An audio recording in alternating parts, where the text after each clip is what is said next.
여러분, 엘리야 엘리사 이야기 그 8번째 포도원 강탈 사건의 전말이라는 제목으로 말씀을 전하겠습니다. 첫 번째 그림을 한번 보여주시겠습니까? 제 10계명, 우리가 알고 있는 10계명 중 10번째 계명입니다. 우리 같이 한번 저 10계명을 한번 읽어볼까요? 내 이웃의 집을 탐내지 말라. 내 이웃의 아내나 그의 남종이나 그의 여종이나 그의 소나 그의 낙이나 무릇 내 이웃의 소유를 탐내지 말라.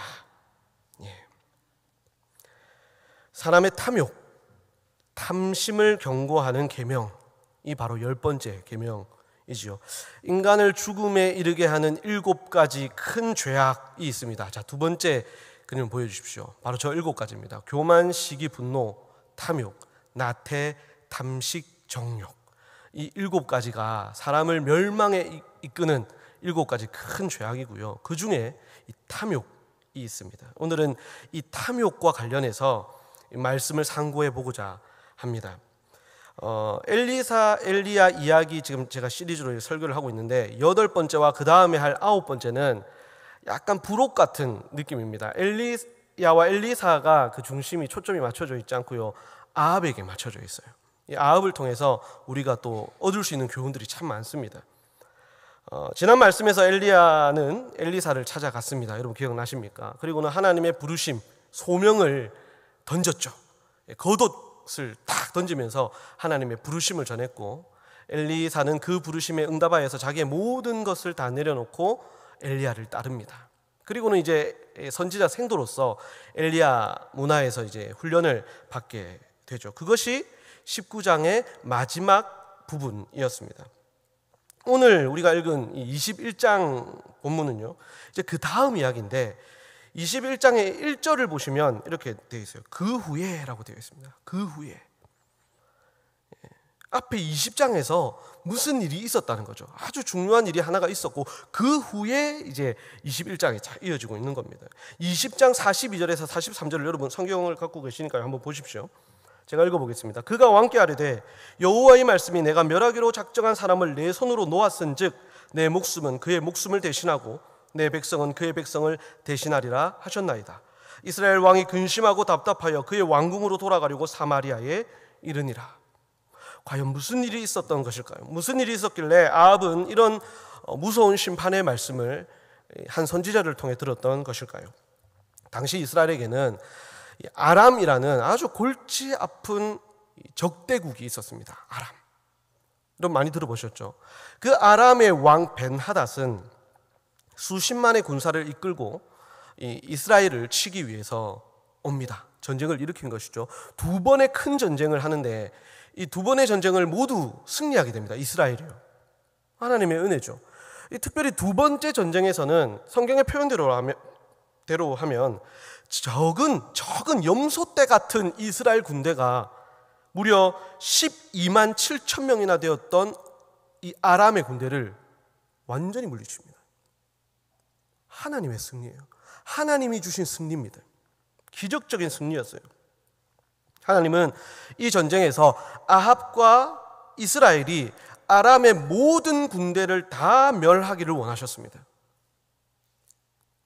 그 대상에는 벤하닷, 이 왕도 포함이 되어 있는 것이 당연하고요. 이런 전쟁을 여러분 헤렘이라고 합니다. 헤렘, 하나님께 바쳐졌다 이런 뜻이에요. 모든 것을 진멸한다 이런 뜻이에요. 헤렘의 전쟁, 모든 것을 진멸하고 하나님께 바쳐야만 하는 전쟁이에요. 여리고 전쟁이 그랬잖아요. 그런데 아간이 불순종하죠. 모든 것을 멸하지 않고 자기 것을 챙기면서 불순종했죠. 전무후무한 이 승리, 기적과 같은 승리를 경험한 아합은요, 한껏 우쭐해집니다. 하나님이 주신 승리를 마치 자신이 강하고 잘해서 얻은 승리인 마냥 교만해집니다. 그래서 하나님의 말씀을 어겨요. 헤렘의 규례를 어기고 자신이 하나님이 된 것처럼 불필요한 인자를 베풉니다. 그것이 이제 20장에 기록이 되어 있는데요. 포로로 잡혀온 벤하닷 아람의 왕이요, 아합 앞에 무릎을 꿇었습니다. 이 순간 하나님이 아닌 자신의 영광과 또 명예를 욕심낸 이 아합에게 사탄이 속삭여요. 아합, 너 정말 대단해. 잘했어.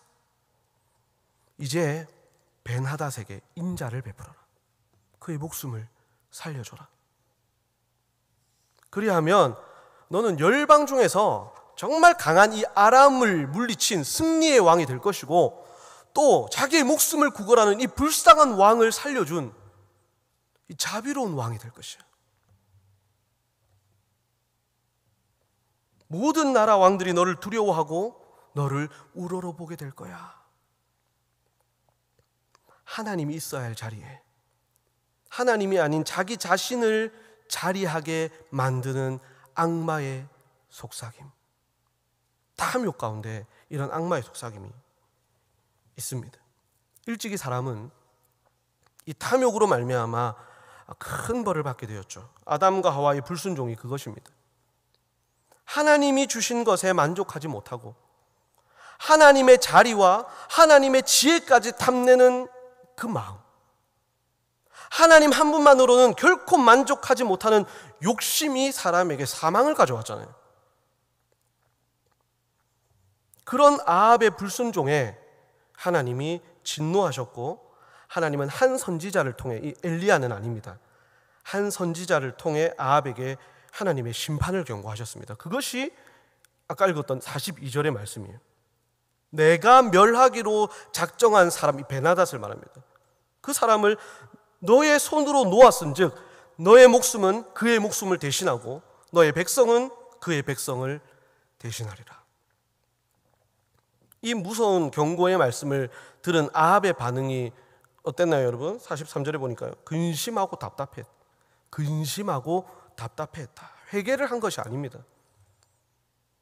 내 마음을 몰라주는, 자기 뜻대로 되지 않는 이 상황에 근심하고 답답했어요. 탐욕이 주는 마음이요, 바로 이것이에요. 여러분, 탐욕은 결코 채워지지 않는 욕심을 말하는 거예요. 아무리 채우려고 해도 채워지지 않는 욕심. 사람은 다 욕심을 가지고 있습니다. 저마다 욕구가 있어요. 하지만 그것을 채우면 그것으로 만족할 수 있어야 되는데, 이 탐욕은 아무리 채워도 만족할 수 없는 것이 탐욕이에요. 이 탐욕이 가져다주는, 사람에게 가져다주는 마음이 뭐냐 하면 근심과 답답함이에요. 지금 아합은 그것을 느끼고 있는 거예요. 근심과 답답함.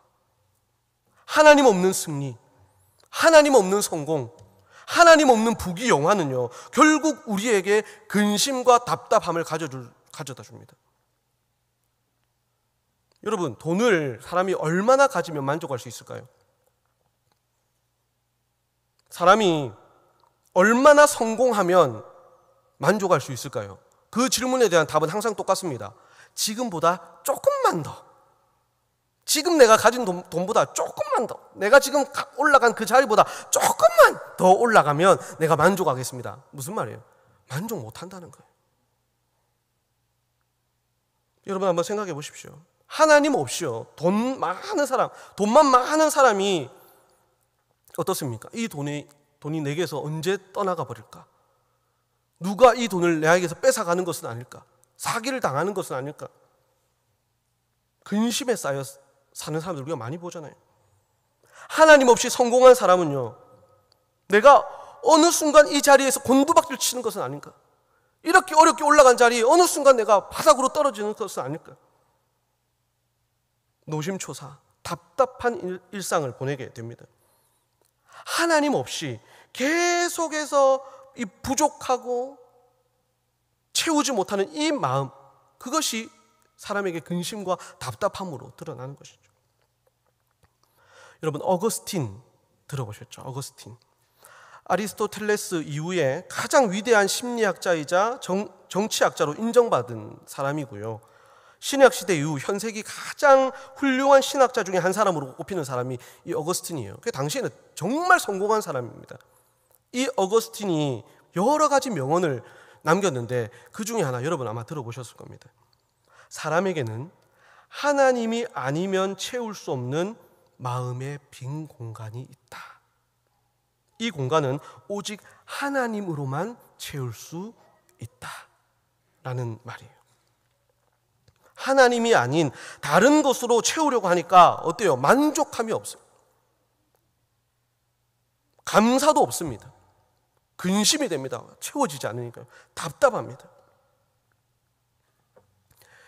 여러분, 전도서, 구약성경의 전도서를 쓴 이 전도자가 세상에서 참된 만족을 찾기 위해서, 참된 기쁨, 행복, 만족을 찾기 위해서 가장 높은 지위에도 올라가 봤어요.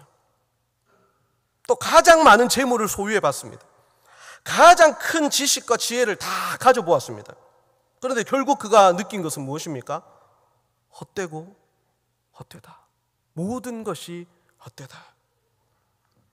근심과 답답함이었습니다. 하나님 없는 인간의 탐욕으로 얻게 되는 성공, 명예, 부귀, 영화는요, 그것이 가져다 주는 결과가 이 근심과 답답함과 허무한 인생이에요. 그렇게 근심과 답답함으로 세월을 보내던 아합이 이스르엘로 가게 됩니다. 이스르엘. 사마리아에서 이스라엘로 가게 되는데 그곳에도 아합이 거하는 궁이 있었습니다. 그 궁 곁에 포도원이 하나 있었는데요, 이스라엘 사람 나봇의 포도원이었습니다. 나봇이라는 사람의 포도원. 아합은 그 포도원이 너무 갖고 싶었습니다. 한 나라의 왕이 왜 갑자기 포도원이 갖고 싶었던 것일까요? 2절을 한번 보십시오. 오늘 21장 2절을 보시면, 아합이 나봇에게 말하여 이르되 내 포도원이 내 왕궁 곁에 가까이 있으니 내게 주어 채소밭을 삼게 하라. 내가 그 대신에 그보다 더 아름다운 포도원을 내게 줄 것이요, 아니면 돈으로도 내가 사겠다, 그렇게 말을 하죠. 그 포도원이 너무 아름답고, 심히 더 아름다운 포도원이 있다고 했잖아요. 더 아름답고 정말 포도가 탐스럽게 열리고 맛이 있어서가 아닙니다. 나라의 국익을 위해서 이곳을, 이 포도원을 사서 길을 내서 나라와 민족을 위해서 이 포도원이 필요했던 것도 아니에요. 뭐 때문에 필요했습니까? 텃밭을 가꾸고 싶어요.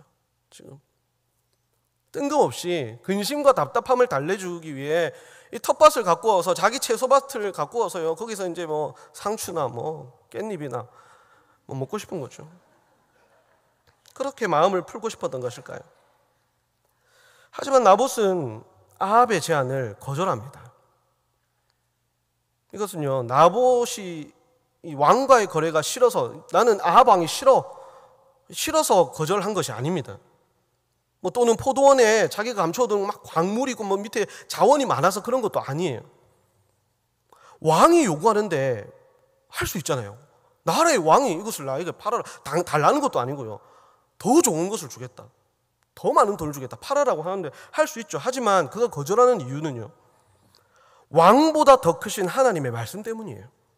하나님의 율법 때문입니다. 레위기 25장에 보면 여호수아 시대에 이제 땅을 분배받지 않습니까? 그 하나님이 분배해 주신 땅은요, 절대로 매매할 수 없습니다. 땅의 주인은 하나님이시고요, 그 땅을 분배해 줄 때는 이 백성들이 나그네와 거류민으로 살게 해주신 거예요. 그곳에서 살도록 그냥 세를 주신 거죠, 일종의. 근데 그것을 사고 팔지 못하게 하셨어요. 나봇은 하나님을 경외하는 사람이었습니다. 하나님 말씀에 순종하는 사람이었기 때문에 이 제안을 아무리 왕이 요구하는 제안이지만 받아들일 수 없었던 것입니다. 그래서 거절했죠. 하나님의 율법, 하나님의 말씀에 근거한 것이므로 아합은 자기 욕심을 어떻게 해요? 내려놓아야만 합니다. 포기해야 되죠. 하지만 그렇게 쉽게 포기한다면 아합이 아니고 탐욕이 아닙니다. 탐욕은 절대 그렇게 놓아두지 않습니다.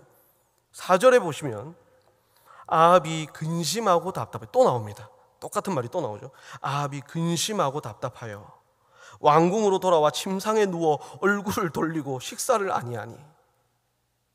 유치합니다. 예, 맞아요. 아이 같은 유치한 모습이에요. 아이들이 기분 나빠할지 모르겠습니다. 나도 아합 정도는 아니라고. 예. 욕심은 사람을 이렇게 유치하고 병들게 만듭니다. 자, 다시 한번 탐욕의 기운이 가져다주는 근심과 답답함이요, 아합의 전신을 휘감아 돕니다. 그날로 아합의 머릿속에는 포도원이 떠나지 않아요. 뭐만 하면 포도원이 아른거리고요, 그 땅에서 자기가 심어서 자라날 상추와 깻잎이 생각납니다. 온통 포도원을 갖고 싶다는 생각뿐입니다. 결국에는 식음을 전폐하고 드러눕습니다. 탐욕은 여러분, 탐욕은 사람의 정신을, 이성을, 영성을 파괴합니다. 탐욕은 결코 만족할 수 없는 것이라고 했잖아요. 만족할 수 없는 욕심이라 했잖아요. 그래서 필요하지 않은 것에도 욕심을 내게 만들어요. 필요하지 않은, 지금 당장 없어도 충분히 살 수 있고요, 없어도 되는데 그것을 욕심내게 만듭니다. 그것을 갖지 못하면 견디지 못하게 만들어요. 아담과 하와에게 선악을 아는 지혜가 필요했습니까, 여러분? 아닙니다. 필요 없었습니다. 모든 것을 다 가지고 있었습니다. 그리고 하나님이 그들과 함께 있었습니다. 그런데 탐욕은 선악을 알게 하는 나무의 열매를 굳이 욕심내게 만드는 거예요. 그 어떤 생명나무보다 탐스럽게 보여요. 맛있게 보여요. 지금 당장 먹지 않아도 되는데 지금 안 먹으면 죽을 것 같아요. 이렇게 탐욕은 내 마음에 들어온 그것이 지금 꼭 당장 있어야 되고 없으면 죽을 것 같은 중독 증상에 빠지게 만드는 것이 탐욕입니다. 여러분, 우리 주변에도 그런 사람들을 어렵지 않게 찾아볼 수 있습니다. 아까 7가지 죄악 중에도 있었는데 탐식이 또 그런 겁니다. 탐식. 먹는 것을 멈출 수가 없어요. 탐식과 폭식을 하게 됩니다. 그것으로 자기의 허무함과 답답함을 채우려고 하는 거죠. 쇼핑을 하는 사람들도 있습니다. 필요하지 않은데, 지금 당장 사지 않아도 되는데, 필요한 것이 아닌데 없으면 죽을 것 같은 거예요. 전에 제가 TV에서 봤는데 어떤 사람의 집에 아직 뜯지도 않은 택배 상자가 온 집을 가득 채우고 있는 거예요. 온라인 쇼핑몰에서 주문한 겁니다. 뜯지도 않아요. 그리고 사용하지도 않는 백과 구두가 온 집에 널려 있습니다. 그 사람에게 물어보니까 그 사람의 대답이 뭐냐 하면, 당장 안 사면 죽을 것 같다는 거예요. 저거 지금 안 사면 나중에 없어지고 그거 없으면 나 죽을 것 같다는 거죠. 그래서 산다는 거예요. 그렇게 채워지지 않는 갈증을 채우기 위해서 계속 밀어놓고 결국에는 죄를 짓습니다. 하나님의 말씀에 불순종할 뿐만 아니라 심지어 범죄까지 저지르고 사람에게 해코지라는 거죠. 여러분, 이런 탐욕은 개인뿐만이 아닙니다. 교회 안에도 들어옵니다. 교회 안에도 있습니다. 여러분, 고린도 교회를 한번 떠올려 보십시오. 그들의 예배에는요, 하나님이 없었습니다. 그들의 은사에는요, 그들이 하고 있는 방언, 예언, 또 신유, 이런 은사들에는요, 하나님이 없었어요. 사랑이 없었습니다. 오직 자신들의 뜻과 자신들의 욕심을 이루기 위한 것이었어요. 그래서 당을 짓고요, 서로 남의 것을 빼앗으면서 그렇게 있는 거죠. 자기 자신의 잘남을 막 자랑하면서. 아무리 화려한 예배에도, 아무리 아름다운 섬김과 봉사에도요, 하나님이 없고 하나님 한 분만으로 내가 만족할 수 없다면 그것은 하나님이 아닌 나를 세우고 나의 욕심을 채우는 탐욕의 자리가 되어버리는 겁니다. 교회도 그럴 수가 있습니다. 그러므로 이 탐욕을 내 삶에서도 또 교회 공동체 안에서도 우리는 항상 경계하고 하나님 한 분만으로 만족할 수 있도록 늘 말씀 앞에 자신을 쳐서 복종시키고 내 안에 있는 욕심을 버리는 노력들을 해야 됩니다. 아까 하나님 없는 인생이 헛되다라고 했던 전도자가 결국 내린 결론이 여러분 무엇입니까? 창조주를 기억하라. 오직 그만 경외하고 그만 섬기라 라는 것이 그가 내린 결론이었어요. 여러분도 이것을 항상 기억하시길 바랍니다. 자, 탐욕에 사로잡힌 아합은요, 결국 큰 사달을 내는데 이번에도 그의 아내 이세벨이 한 몫을 톡톡히 합니다. 밥도 안 먹고 토라져 있는 아합을 보고 이세벨이 묻습니다. 아니 여보, 무슨 일이 있길래 식사도 안 하시고 이렇게 누워 계십니까? 아합이 나봇과 포도원의 이야기를 이러쿵저러쿵 이제 다 했습니다. 그러자 이세벨이 말하기를 7절이에요. 7절을 보세요. 그의 아내 이세벨이 그에게 이르되 왕이 지금 이스라엘 나라를 다스리시나이까 일어나 식사를 하시고 마음을 즐겁게 하소서. 내가 이스라엘 사람 나봇의 포도원을 왕께 드리리이다 하고. 제가 이것을 좀 더 현실감 있고 맛깔스럽게 표현하자면 이런 거예요. 당신 왕 맞아요? 당신 왕 맞아요? 말해보세요. 이스라엘 다스리는 왕 맞아요? 제발 왕답게 좀 처신 좀 하세요, 이거예요. 이런 말입니다. 당장 그 자리에서 일어나서 밥 먹고 노세요. 그 포도는 내가 가져다 드리겠습니다. 진짜 놀고 있죠. 뭐 이세벨, 바알 숭배의 나라 시돈의 왕 엣바알의 딸 공주이고요. 아주 악독한 지독한 악녀라는 것을 알고 있었지만 그렇게 하나님의 역사를 그동안 많이 경험하고서도 눈 하나 깜짝하지 않고 하나님의 말씀, 하나님의 율법 정도는 그냥 가볍게 무시해버리는 이세벨. 정말 무섭고 그런 사람이에요. 여러분, 사람이 해야 되는 일이 있고 해서는 안 되는 일이 있습니다. 말씀은 우리에게 그것을 가르쳐 줍니다. 사람이 해야 되는 일이 있고 해서는 안 되는 일. 하지만 탐욕은 해야 되는 일, 예를 들면 헤렘의 규례를 지키는 그 일을 못하게 하고 해서는 안 되는 일을 하게 만들어요. 베나닷을 살려주는 것처럼. 또요, 사람에게는 할 수 있는 일이 있고 할 수 없는 일이 있습니다. 내가 할 수 있는 일은 우리는 열심히 해야 되죠. 할 수 있는 것은 열심히 하면서 또 하나님을 믿고 섬기고 하는 겁니다. 그렇다면 할 수 없는 일은 여러분 우리가 어떻게 해야 되겠어요? 우리가 할 수 없는 일은 그때는 하나님을 신뢰하고 기도하는 거예요. 우리가 할 수 없으니까 하나님을 신뢰하고 의지하고 기도하는 것이죠. 그것이 사람이 인생을 지혜롭게 살아가는 길입니다. 그런데 탐욕은 그것을 바꾸어 놓아요. 우리 안에 있는 탐욕은 그것을 바꾸어 놓습니다. 해야 되고 할 수 있는 일은 못하게 만들고 하면 안 되고 할 수 없는 일에 욕심을 내게 만들어요. 하나님을 앞서서 스스로 그것을 하도록 만듭니다. 그래서 기도하지 않는 거예요. 하나님을 의지하지 않는 겁니다. 그리고는 사람을 결국에는 멸망으로 이끌어가죠. 탐욕이 하는 일이 그것입니다. 자, 아합과 이세벨은 자신들이 해서는 안 되는 일, 또 할 수 없는 일을 지금 하려고 합니다. 이세벨은 아합의 이름으로 편지를 써서 이스라엘의 장로와 귀족들에게 보냅니다. 그 편지의 내용은 나봇을 하나님과 왕을 저주한 반역자로, 신성 모독자로 모함하여 죽이라는 내용이었습니다. 결국 모함을 받은 이 아무 죄가 없는 나봇, 하나님을 경외했던 나봇은 정말 허무하고 처참하게 돌에 맞아 죽습니다, 여러분. 악인의 탐욕이 선한 사람을 죽음으로 내몰았습니다. 아합은 이를 알고도 묵인했고요. 탐욕.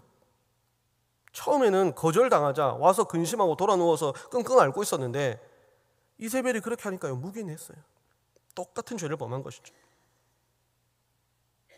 악인의 탐욕 때문에 선한 사람이 죽었습니다.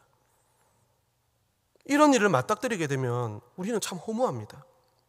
하나님이 왜 이런 일이 일어나게 그냥 두시나? 그런 생각도 들고요. 하지만 그것은 유한한 우리 사람의 생각이고요. 하나님은 하나님을 경외한 이 나봇을 우선 천국에서 영접하셨을 겁니다. 그리고 선한 나봇의 죽음을 통해서 악한 아합과 이세벨을 그들의 가문을 심판하십니다. 그 도구로 사용하세요.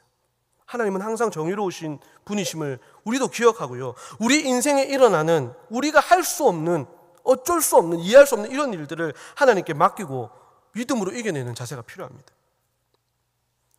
아합과 이세벨은 나봇을 죽이고요. 그 포도원을 결국에는 강탈합니다.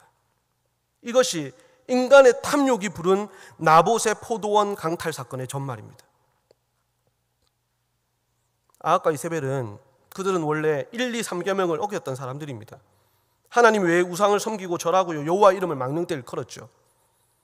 그리고 그들은 이 사건으로 말미암아 살인하지 말라는 6계명, 도둑질하지 말라는 8계명, 이웃에게 거짓 증거하지 말라는 9계명, 이웃의 소유를 탐내지 말라는 10계명까지 다 어겼습니다. 이런 큰 죄를 범하고도 두 사람은 너무나도 뻔뻔스럽게 나봇의 포도원을 강탈해 갑니다.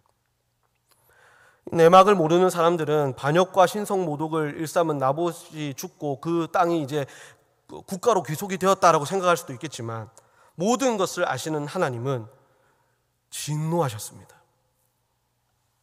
불같이 진노하신 하나님의 말씀이 엘리야에게 임합니다. 그것이 방금 우리가 읽었던 오늘 21장의 본문이에요. 엘리야는 아합을 찾아가서 하나님의 말씀을 전하는데 이런 말씀입니다. 너희가 여호와 보시기에 악을 행하였으므로 재앙이 임할 것이다. 여호와께서 너와 내게 속한 남자는 이스라엘 가운데서 쓸어버리실 것이다. 가장 부패하여 하나님께 큰 벌을 받았던 여로보암의 가문과 바하사의 가문처럼 너희 가문도 멸망할 것이다. 그리고 너의 아내 이세벨은 개들에게 먹힐 것이고, 너희에게 속한 모든 사람들은 만약 그들이 성읍에서 죽으면 개들에게 먹히고 들에서 죽으면 새들, 공중의 새들에게 먹힐 것이다. 하나님의 진노가 느껴지시나요, 여러분? 이 말씀은 아합과 이세벨의 가문이요, 연쇄적으로 계속해서 죽어나갈 거란 말입니다. 모든 그들이 가는 모든 곳에서 철저히 또 비참하게 죽을 것이다 라는 그런 말씀이었어요. 욕심이 잉태한 즉 죄를 낳고 죄가 장성한 즉 사망을 낳느니라 말씀처럼 이들의 탐욕은 결국 이들을 멸망으로 이끌게 됩니다. 자, 그런데 여러분, 놀라운 일이 발생합니다. 하나님의 이 심판의 말씀을 들은 아합이요, 정신이 번쩍 들었어요.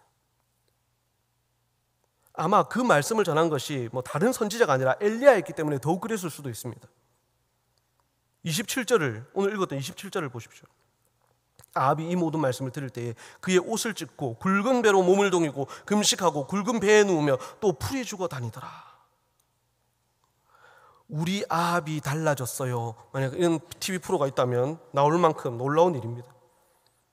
그가 옷을 찢고요, 몸을 굵은 배로 몸을 동이고요, 드러 누워서 금식합니다. 이런 표현은 이 아합이 자신의 잘못을 뉘우치고 있다는 그런 뜻이에요, 여러분. 지금 자신의 잘못을 뉘우치고 회개하고 있다는 뜻이에요. 그리고 풀이 죽어 다니다라는 표현은요, 앞에 나왔던 근심하고 답답했다라는 표현과 다른 표현입니다. 이 표현은 이 아합의 내면의 마음 상태와 또 외적으로 드러나는 태도에서 겸손함이 묻어있다라는 그런 의미예요. 원어에는 그런 의미가 담겨 있어요. 하나님의 경고 앞에 이 아합은 너무 두렵고 떨려서 걸어 다닐 때도 예전에 왕처럼 당당하게 다니는 것이 아니라 슬픈 표정으로 정말 조심스럽게 힘없이 걸어 다녔다는 거예요. 이런 모습을 보면서 여러분, 우리는 아이고, 그렇게 악행을 저지르고 하나님 불순종할 때는 언제고, 이제 자기하고 또 자기 가문이 죽는다고 하니까 이제 와서 뭘 저런데, 정말 가증스럽네 우리 할 수 있죠. 그렇다면 아합의 이런 태도를 하나님은 어떻게 보셨습니까? 하나님이 엘리야에게 하신 말씀을 한번 봅시다. 29절이에요. 아합이 내 앞에서 겸비함을 너가 보았느냐. 그가 내 앞에서 겸비함으로, 두 번이나 반복해서 말씀하고 있어요. 그가 내 앞에서 겸비함으로 내가 재앙을 저의 시대, 그 아합의 시대에는 내리지 아니하고 그 아들의 시대에야 그의 집에 재앙을 내리리라 하셨더라. 겸비함. 즉 하나님은 이 아합에게서 가증스러움을 보신 것이 아니라 겸손함을 보셨어요. 그 마음이 지금 이 순간만큼은 아합의 마음이 진심이었다는 겁니다. 그래서 하나님께서 내리신 자비가 뭡니까? 지금 당장 그 재앙을 내가 내리지는 않겠다. 그의 아들 아하시아 때에 내가 내리도록 내가 연기하겠다라는 것이죠. 물론 아합은 여러분 바로 다음 장에 보면 또 바뀝니다. 또 하나님께 불순종합니다. 하지만 일시적일지라도 하나님은 그의 뉘우침과 회개를 그 순간 받으셨어요. 예전에 어떤 분이 이런 고백을 하는 것을 제가 들었던 기억이 납니다. 속도 없으신 하나님. 속도 없으신 하나님. 정말이지 우리 하나님은요, 속도 없으신 분이에요. 그 죄인의 회개를 누가 봐도 언제 다시 돌변할지 모르는, 분명히 돌변할 것 같은 저 악한 사람의 회개를 받아주시다니요. 엘리야가 자신의 귀를 의심했을 수도 있습니다. 요나 같은 선지자는요, 아마 또 이거는 말도 안 된다고 또 하나님으로부터 등지고 도망쳤을 수도 있을 거예요. 그러나 우리 하나님은요, 그 순간적인 아합의 회개를 받아주셨습니다. 그런데 여러분, 아합의 이 모습이 우리의 모습은 아닐까요? 하나님 밖에는 없고 나는 하나님 한 분만으로 만족할 수 있다. 구원의 은혜 아니면 하나면 충분하다라고 우리는 수시로 고백을 하고 찬양도 정말 많이 부릅니다. 하지만 정작 삶 속에서는 채워지지 않은 욕심으로 결코 만족하지 못하는 탐욕으로 살아가고 있는 것이 우리의 모습은 아닌가요? 나는 아니라도 내 자녀, 내 가족에게는 어떻습니까? 내 자녀들의 성공과 밝은 미래를 위해서 그 자녀들이 하나님의 말씀에 불순종하고 주의를 지키지 않고 하나님과 상관없이 사는데도 눈 질끈 감고 봐도 못 본 척, 아합이 이세벨을 묵인했던 것처럼 봐도 못 본 척, 하나님 우리 아이들 나중에 좋은 대학 가고 좋은 데 취직하고 좋은 곳에 시집 장가 가서 그때 하나님 더 잘 섬기고요, 더 많이 하나님께 영광 돌리도록 제가 책임지고 그렇게 할게요 하고 있는 것은 아닌가요? 그러다가 하나님의 무서운 경고를 받으면 순간적으로 회개하고 또다시 예전으로 돌아가 버리는 그런 악순환의 인생을 살고 있는 것이 저와 여러분의 모습은 아닌가요? 참 부끄럽고 가증스러운 모습이지만 이런 우리도 하나님은 기꺼이 받아주십니다. 심지어 자기 아들을 우리에게 내어주시면서까지 우리를 받아주십니다. 우리를 용서하시고 살리십니다. 그 큰 은혜를 받았음에도 또 죄 짓고 또 욕심 부리고 하나님은 계속 배신을 당하세요. 계속 약속을 어기는 우리들을 보세요. 배신당하시고 속고 그렇게 속으시면서도 믿어요. 우리의 눈물을 믿으시고 우리의 부르짖음을 그 순간적이다 할지라도 그것을 믿고 그것을 받으십니다. 탕자를 기다리는 아버지같이 오늘도 우리를 기다리고 계신 정말 속도 없으신 하나님이 저와 여러분의 하나님이십니다. 사랑하는 성도 여러분, 하나님이 주시는 은혜보다, 하나님이 지금 내게 주신 은혜보다 더 크고 더 화려하고 더 많은 것을 욕심내는 탐욕과 탐심을 버리고 딱 내게 필요한 것을 알맞게 채워주시는 하나님께 감사하고 하나님 한 분만으로도 만족하고 기뻐할 수 있는 저와 여러분 되시기를 바랍니다. 사도 바울은 고린도후서 6장에서 하나님을 그 마음에 모시고 하나님과 함께하는 자에 대해서 말하기를 이렇게 표현하고 있습니다. 근심하는 자 같으나 항상 기뻐하고,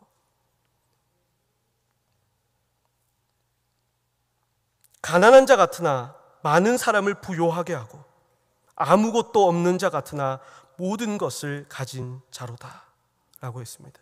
저와 여러분이 내 안의 욕심을 버리고 철저히 회개하며 하나님으로 만족하고 하나님으로 충만하고 하나님으로 기뻐할 수 있는 그런 참 하나님의 사람으로 살아가기를 예수님의 이름으로 간절히 축복합니다.